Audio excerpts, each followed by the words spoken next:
여러분 안녕하세요.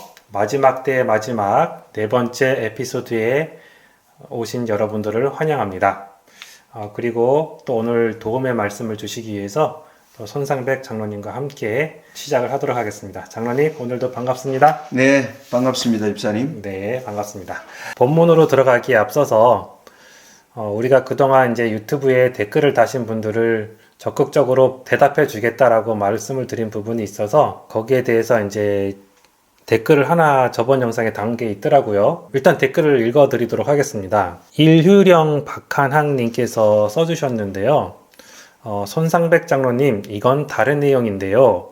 비트코인에 대하여 설명 좀 부탁합니다. 라고 질문을 주셨다고 해야 될까요? 아무튼 그렇게. 예, 이 댓글을 우리가 지금 마지막 이 주제에 좀 대하여 반론이나 자기 생각을 좀 주시면 좋은데, 우리 한 분이 비트코인에 대하여 설명을 부탁한다. 여기 대해서는 조금 이후에 우리가 좀 따로 다룰 필요가 있을 것 같아요. 간단히 말씀드리면, 이 비트코인은 지금 세상이 워낙 모든 면에서 불안하니까. 네. 예, 경제도 불안하고 정치도 불안하고 모든 게 불안하고 그러니까 돈도 불안한 거예요. 그렇죠. 그러니까 지금 이런 암호화폐 그러니까 정체도 없는 이런 데 사람들이 이제 몰려다니는 거기에서 일어난 하나의 이 화폐에 대한 신뢰가 무너진 것을 보여주는 하나의 현상이다. 이렇게 설명할 수가 있고요. 요걸 경제적으로 좀 설명하는 부분은 요걸 가지고 시간을 많이 할애해야 되기 때문에 우리 질문 주신 분한테는 좀 죄송하지만 요건 다음번에 조금 아니면 본인이 좀 답을 원하시면 뭐 저한테 개인적으로 질문 주시면 좀 제가 답변하는 이런 방법으로 했으면 좋겠습니다. 예, 본문으로 들어가기 앞서서 지금까지 공부한 내용을 다시 한번 확인하는 시간을 갖도록 하겠습니다. 우리는 앞선 영상들을 보면서 다니엘서 7장과 계시록 14장에서 19장의 예언의 전개 방식이 일치함을 확인하였고요. 또한 여기에서 마지막 때의 세 개의 사건을 강조하고 있다는 것을 보았습니다. 조사 심판, 짐승의 등장, 어린 양의 혼인식을 말입니다. 이 중 하늘에서 진행되는 조사 심판과 어린 양의 혼인식 사이에 땅에서 일어나는 짐승의 등장은 그 의미가 무엇인가에 중요한 핵심이 있습니다. 그러면 지난번에 이 내용을 하나하나 차례로 또 요약을 해보도록 하겠습니다. 첫 번째는 조사 심판과 혼인식 사이에 짐승이 등장하는 것은 대속제일의 성소 정결 과정에서 이해할 수 있다. 예, 요걸 좀 다시 한번 말씀드리면 다니엘 7장에는 1798년 이후에 세 개의 이상이 주어졌잖아요. 심판이 시작되는 장면, 정한 때를 기다리는 짐승, 인자가 나라를 받는 이 세 개로 나누어서 보여주는데 다니엘 8장에는 성소 정결이라는 하나의 주제로 보여주고 있다. 그래서 다니엘 7장과 8장의 관계를 우리가 이해하는 데 있어서 바로 심판이 시작되는 건 우리가 조사 심판이라는 걸 확인을 했고요. 그리고 인자가 나라를 받는 것은 어린 양의 혼인식으로 계시록이 설명하고 있는 것을 이제 우리가 확인을 했기 때문에 여기에 짐승이 등장하는 것 또한 1798년 이후에 세 가지 사건이 전부 성소 정결 과정으로 이해하라고 하는 하나님께서 우리의 예언을 보는 시각을 그렇게 조정하고 계시다. 이렇게 말씀할 수가 있죠. 예. 그리고 두 번째는 성소 정결에는 세 단계가 있는데 첫째는 성도들을 위한 신원하는 심판이고요. 둘째는 정결케 된 성도들의 죄책으로 아사셀 염소를 심판하는 내용이고요. 셋째는 대제사장이 왕의 옷으로 갈아입는 어린 양의 혼인식을 말한다. 네. 이걸 우리가 이제 성소 정결이라는 주제를 우리가 살피려면 레위기 16장을 우리가 지난번 보았습니다. 그래서 레위기 16장에 보니까 대속제일에 아론이 그날 일하는 일이 첫째는 성도를 위하여 성도들의 죄로 인하여 이제 성소가 부정하게 되어 있는 그 성소를 먼저 정결케 하고 그리고 나서 두 번째로 살아있는 아사셀 염소를에게 죄를 옮겨서 처리하고 그리고 나서 대제사장이 자기의 옷을 이제 벗고 왕복으로 갈아입는. 그래서 레위기 16장에 아론이 하는 이 대속죄일의 세 가지 일 또한 다니엘 7장에 나오는 예언적 세 사건, 그리고 계시록 14장부터 19장이 보여주는 심판의 시작, 짐승에게 심판이 집행되는 것, 그리고 어린 양의 혼인식이 이르렀다. 이 모든 것들이 다 이렇게 매치되는 것을 우리가 볼 수가 있었습니다. 세 번째는 계시록 17장의 짐승의 등장은 성소 정결의 두 번째 단계를 땅에서 일어나는 사건으로 보여주고 있습니다. 예. 자, 우리가 하늘에서 심판이 시작되고 인자가 나라를 받는 그 사이에 짐승이 등장하는 것은 하늘에서 이루어지는 심판이 거의 뭐한다? 끝나가고 있다는 것을 알리는 거예요. 그래서 우리가 짐승을 정체를 연구하면 지금 하늘에서 심판이 어디까지 진행되었는가 하는 것을 우리가 이해할 수 있는 아주 영적인 통찰력을 갖는 굉장히 중요한 사건이라는 점입니다. 네 번째는 짐승의 등장은 내비게이션 방식으로 보여지고 있는데 일곱 번째와 여덟 번째 등장을 주목하게 하고 있습니다. 예, 사실 우리가 계시록 17장에 이 짐승이 등장을 하는데 여자를 태우고 등장하잖아요.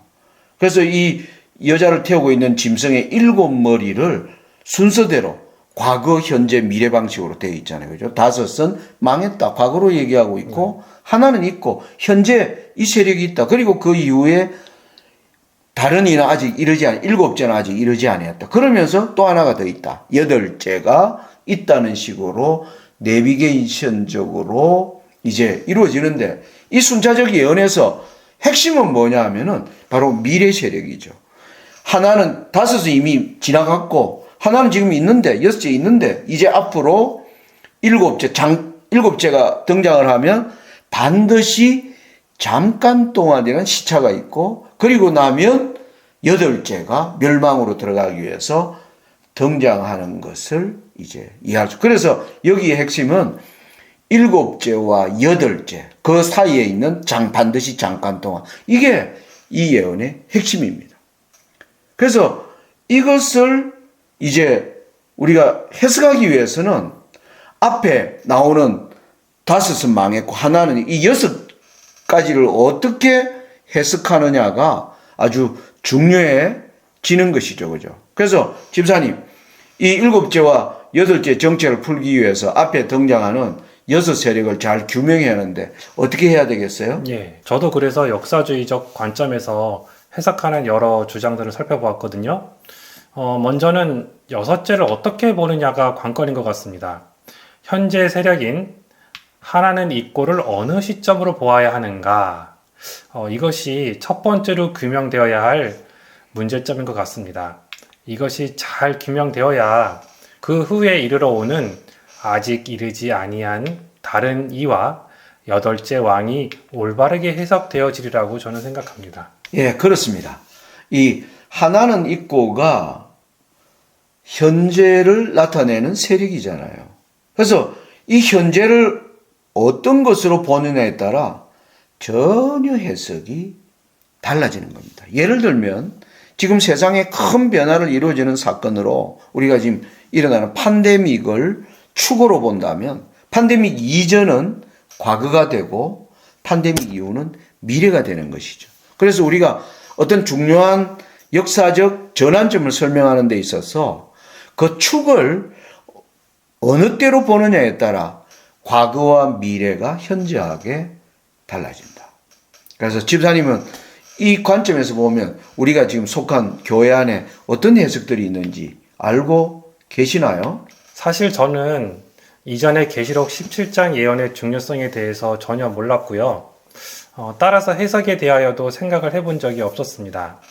그런데 이번 에피소드를 장로님과 진행하면서 계시록 17장이 마지막 시대를 살아가는 성도들에게 아주 중요한 예언임을 알게 되었고요. 지난 2주 동안 교회 안에 통일된 해석이 없고 전혀 다른 주장이 있다는 것을 보고 놀랐습니다. 집사님이 본 전혀 다른 두 주장이 어떤 것인지 한번 말씀해 주시겠습니까? 여기에 나와 있는 아래 도표를 보시면 알 수 있듯이요. 계시록에 기록된 사도 요한 시대를 중심을 가지고 전으로 보는 시각이 있었고요. 또한 위에 나온 도표대로 1798년을 중심으로 전으로 보는 시각이 또 하나 있었습니다. 네, 맞아요. 이 도표에서 볼 수 있듯이 사실 사도 요한 시대를 축으로 그리고 또 다른 것은 1798년을 축으로 이렇게 보면 이 해석은 전혀 다른 해석이 되는 것입니다. 자, 그러면 집사님은 이 두 해석 가운데 우리 SDA 교회가 어느 해석을 지금 지지한다고 생각하세요? 정확한 입장을 모르겠습니다. 교회가 왜 이런 중요한 예언 해석에 있어서 전혀 다른 두 입장이 있는지 이해가 되지 않습니다. 예, 저도 사실 예언을 연구하는 입장에서 보면 집사님이 지금 느끼는 거와 저도 비슷하게 생각합니다.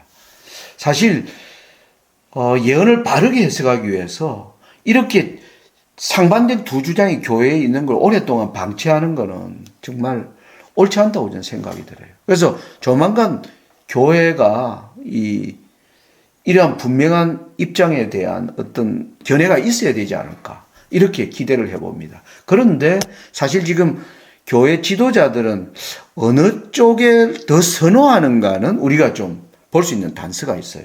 여기 보시다시피 여러분 이 화면에 나오는 이 책이 우리 2019년 대총회가 발행한 가정공과가 바로 요한계시록에 관한 것이었습니다. 이 요한계시록을 쓴 필자가 스테파노비치라고 하는 우리 재림교회에서 예언의 해석에서 가장 지금 정통성 있고 권위 있는 해석자라고 인정받는 분이 이 책을 직접 쓰셨거든요. 이분의 책 우리 보시면 176페이지에 보면 지금 어떻게 보고 있다는 견해가 등장을 합니다. 제가 여기 본문 내용을 한번 읽어보겠습니다. 요한 시대의 관점에서 보면 이 왕국 중 다섯은 이미 멸망했고 하나는 현존하며 남은 하나는 아직 이르지 않았다. 재림교회 해석가들 사이에서도 일치되는 의견이 없고 그래서 재림교회 지금 의견은 일치되어 있지 않다. 반사하면서 본인은 어떻게 믿는가. 그중 다섯은 애굽, 아수르, 바벨론, 메데 페르시아, 그리스로서 구약시대의 세상을 지배하면서 하나님의 백성을 괴롭혔다가 멸망한 대제국이라는 데는 다수가 동행. 그래서 우리 재림교회 대다수는 사도 요한 시대를 축으로 하는 것을 지금 믿고 있다. 이걸 이제 얘기하고 있는. 그리고 요한의 시대에 세상을 지배했던 나라는 로마 제국이었다. 이게 이제 교회의 지금 입장이죠. 그러면 장로님은 교단의 이러한 해석을 어떻게 보시나요? 사실 제가 이 마지막 때의 마지막 에피소드를 준비할 때 오늘 이런 이제 내비게이션을 해석하는 문제에서 교단적 입장과 충돌되는 상황이 올 수 있기 때문에 저도 이 주제를 하는데 처음에 상당히 조심스러운 입장이었습니다. 제가 이 충돌되는 주장을 해야 될 수밖에 없는 지금 상황이기 때문에 제 입장을 좀 말씀드리면 저는 SDA 교회가 하나님께서 마지막 때를 위한 진리의 보관자 그리고 또 온 세상을 향해 진리를 선포할 교회로 세우신 교회라는 것에 대해서 저는 추호도 의심이 없다는 것을 말씀드려요. 그런데 제가 이 교단적 해석에 대하여 지금 이 상반된 주장을 하는 이 일은 사실 예언을 연구하는 연구자의 자세에서 말씀드린다는 것을 좀 이해하시고 들어주시면 좋겠다라는 바람이 있습니다. 자, 그러면 이제 사도 요한의 시대를 축으로 한 전후의 해석 방법에 대해서 살펴보도록 할까요? 네. 자, 이 해석은요, 제가 볼 때 성경을 성경으로 해석하는 원칙에서 볼 때 몇 가지 문제점이 있어요. 왜냐하면 사도 요한의 시대를 현재로 보면 하나는 있고라고 하는 여섯째는 당연히 로마가 되죠. 로마가 된다는 사실입니다. 그러면 로마 이전에 다섯이 망했잖아요. 예. 그죠? 그러니까 이 다섯 나라를 해석하는 데 있어서 상당한 무리가 이제 여기서 있다는 것을 볼 수가 있는데 집사님 그 연구하시면서 이 다섯 나라의 해석이 어떻게 이해가 되시던가요? 예, 역추적을 해보면 로마 이전에는 헬라, 그 다음에 페르시아, 그 다음 바벨론까지는 착착 나와요. 예. 그 다음에 그 이전에는 어떤 나라가 있을까라고 잠깐 멈칫하게 되거든요. 예. 근데 이렇게 생각을 짜내고 짜내다 보면 이제 저렇게 아수르가 나오고 그리고 애굽이 나올 수밖에 없는 그런 결론에 도달하게 되죠. 그러니까 이 애굽과 아수르의 문제를 설명하는데 집사님 문제가 있다라는 걸 느끼시잖아요. 예. 예. 이 문제점이 왜 우리가 다니엘과 요한계시록은 다니엘서를 기반으로 해석하게 되어 있는데 다니엘서는 바벨론 너부갓네살 왕 때 하나님이 이상을 주셨기 때문에 네. 모든 예언의 시작은 바벨론으로부터 시작이 되고 있는 거예요. 그런데 여기는 로마 이전에 우리가 다니엘서를 보면 세 개밖에 망한 나라가 없죠. 바벨론, 페르시아, 헬라. 근데 5개가 망했다니까 여기에 뭔가 2개를 더 이제 집어에 넣어야 되는. 근데 가만 생각하니까 그래도 남방 유다와 북방 이스라엘을 많이 괴롭힌 큰 나라 네. 애굽 아수르가 아니냐. 근데 이 설정에 문제가 좀 무리가 있는 겁니다. 왜냐하면 바벨론이 페르시아에 망했고 페르시아가 헬라에 망했고 헬라가 로마. 그러니까 앞선 나라를 무너뜨리면서 올라오는데 애굽이 아수르에게 망하고 아수르가 올라왔는 거 아니거든요. 그러니까 여기에 전체적으로 이 다니엘서와 출발선상에서도 맞지 않다는 무리가 나오고 애굽 아수르를 설정하는데도 무리가 있는 것입니다. 그리고 또 문제점이 이것뿐입니까? 6제를 로마로 하면 7제는 뭐가 되는 거예요? 교환권인데 이 교환권이 지금 살아 움직이는 교환권이 아니고 중세시대 예. 교환권이 되는 1260년을 다스렸다. 이렇게 해석이 돼버린다는 거죠. 그러면 이 1260년 동안을 다스린 교환권을 하나님이 반드시 잠깐 동안 계속하리라. 이걸 과연 사람들이 납득할 수 있겠는가? 그리고 또 이 이후에 그러면 마지막 때 8째 왕은 뭐라고 해석해야 되는가? 여기에 대한 문제점들이 계속 속속들이 나타난다는 것이죠. 그래서 제가 볼 때 이러한 해석은요, 2가지 다니엘서와 요한계시록의 연결성을 무너뜨립니다. 다니엘서는 바벨론부터 하나님이 예언을 시작하고 있는데 이 애굽 아수르를 집어넣으니까 다니엘서가 기초가 되어서 요한계시록이 결론을 맺어야 되는데 이 연결성이 없어져 버려요. 그리고 또 우리가 지금 마지막 때의 마지막 이 에피소드를 하면서 계시록 10장이 얼마나 중요한가. 심판과 어린 양의 혼인식 사이에 이 짐승의 등장은 정말 어떤 것을 보여주기 위한 우리 시대의 이 변화를 보여주기 위한 굉장히 중요한 메시지를 가고 있는데 이렇게 풀어버리면 이 계시록 11장은 전부 지금으로부터 수백 년 전에 성취된 예언에 대하여 이야기하고 있으니까 인물 연구할 필요가 별로 없죠. 다니엘서만 알아도 되는 것이죠. 이런 면에서 이 해석의 저는 문제점이 바로 여기에 있다 생각하는 것입니다. 그러게요. 정말 많은 문제점이 있는 것 같습니다. 그러고 보니까 정말 이 해석에 대해서 정말 많은 문제점이 있는 것이 사실인 것 같습니다. 예, 저는 개인적으로 교회 지도자들이 이 애굽 아수르를 넣은 이러한 해석은 공식적으로 처리하는 것이 저는 옳다고 생각해요. 근데 어떤 사람들은 이걸 심각하게 생각을 안 합니다. 왜냐하면 예언을 이렇게도 보고 저렇게도 볼 수 있는 거지. 그렇게 많은 분들이 이걸 쉽게 생각하는 것 같아요. 근데 생각해 보세요. 전혀 다른 2가지를 오랫동안 방치해두면 결국 누가 좋아하나? 사탄이 좋아합니다. 왜? 사람들은 예언에 대한 정확성을 알지 못하게 되고 예언에 대한 신뢰성을 갖지 못하게 돼요. 그러다 보면 예언을 열심히 연구하려는 의욕도 없어지죠. 이게 결국 누구를 도와주는 건가? 사탄을. 네. 이걸 우리가 정말 생각하면 이 문제를 가볍게 저는 봐서는 안 된다. 그런 생각을 하는 것입니다. 이 해석은 먼저 3가지 문제점에 대하여 답할 수 있어야 하겠다고 생각이 듭니다. 첫 번째는 애굽과 아수르의 설정을 잘 설명해야 할 수 있어야 할 것 같고요. 두 번째는 반드시 잠깐 동안이라는 기간적 언급에 대한 해석도 필요하다고 봅니다.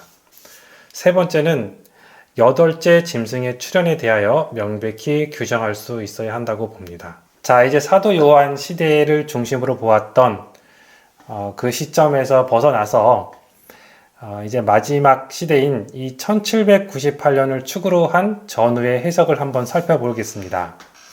도표가 보여주는 것처럼 1798년 이전에 망한 5나라는 중세 교황권, 로마, 헬라, 페르시아, 바벨론. 이 해석으로 보는 것이 다니엘서와 더 맞아떨어지는 것처럼 보입니다. 그렇게 보이죠. 예. 이 1798년을 축으로 해서 사실 6째, 7째, 8째는 마지막 때 일어나는 새 세력을 보여주는 것으로 보는 것이 옳아요.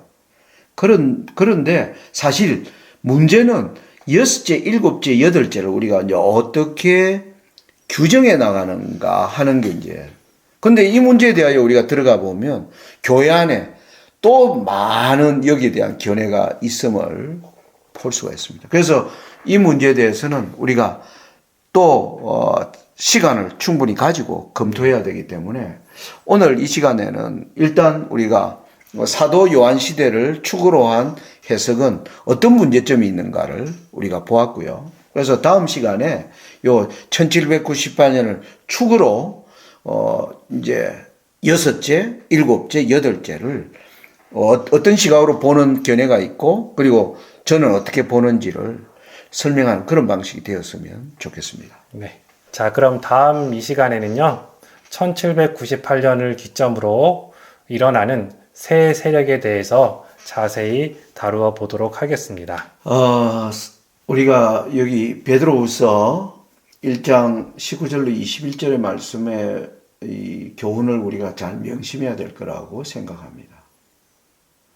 경의 모든 예언은 사서로이 풀 것이 아니니 예언은 언제든지 사람의 뜻으로 낸 것이 아니요 오직 성령의 감동하심을 입은 사람들이 하나님께 받아 말한 것입니다.